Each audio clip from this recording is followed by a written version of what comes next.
पावसाळ्यामध्ये ना मला घराच्या बाहेर पडायला प्रचंड वैताग येतो. पण आज गोष्टी जुळून आल्या होत्या त्या म्हणजे एक तर दादा घरी होता आणि दुसरा म्हणजे आज पाऊस नव्हता. सो खूप छान असं ढगाळ वातावरण झालं होतं आणि पाऊस पडून गेला होता ऑलरेडी. सो इथे बघा थोडंसं ग्राउंडवर पाणी भरलं आणि मस्त ग्रीनरी दिसते. सो फायनली आम्ही पोहोचलेलो आहोत वसई ईस्टच्या सातिवली येथील झुडिओला. टू विरारच्या झुडिओपेक्षा हा झुडिओ खूप जास्त स्पेशियस आहे आणि इथे खूप चांगले चांगले कलेक्शन्स येतात. जर तुम्हाला सुद्धा कलेक्शन्स हवे असतील ना न्यू तर तुम्ही या झुडिओला ईच फ्रायडेला येऊ शकता. बिकॉज गुरुवारी रात्री इथे नवीन कलेक्शन आणले जातात. आम्ही डिसाईड केलं की आधी आपण वरच्या सेक्शनला जाऊया, मेन्स सेक्शनला, कारण दादाला आधी शॉपिंग करून त्याला आधी निघायचं होतं, त्याला काम होतं. सो आम्ही इथे आलेलो आहोत.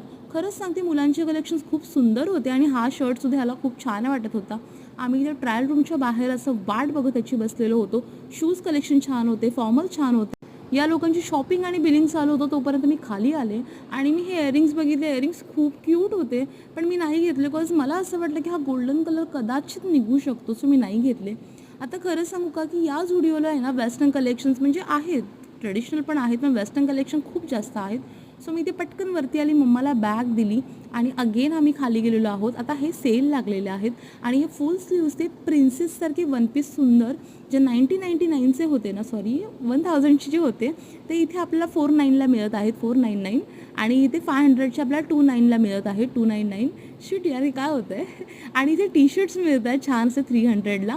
सो बेसिकली आमची शॉपिंग होऊन आम्ही बाहेर आलेलो आहोत आणि म्हटलं की काहीतरी खायला घेऊया, करून 8 वाजले होते, 5ला निघालो होतो. इथे दादा ऑलरेडी निघून गेलेला आहे. त्याच्यानंतर आम्ही आतमध्ये आलो, म्हटलं की बाहेरचं खाण्यापेक्षा ना आतमधलंच काहीतरी स्नॅक्स घेऊ. सो आम्ही आतमध्ये आलो, थोडासा लसूण चिवडा वगैरे टेस्ट केला आणि लसूण चिवडा घेतला. त्याच्यानंतर खाकरा दादाला आवडतो, त्याला खाकरा घेतला होता. कधी नव्हे ते पेस्ट्री घेतलेली होती की म्हटलं की बघून खूप असं वाटलं की चला घेऊया आणि आम्ही निघालो आहोत घरी. जर तुम्हाला हा आमचा ब्लॉग आवडला असेल तर नक्की लाईक करा, शेअर करा आणि फॉलो करा.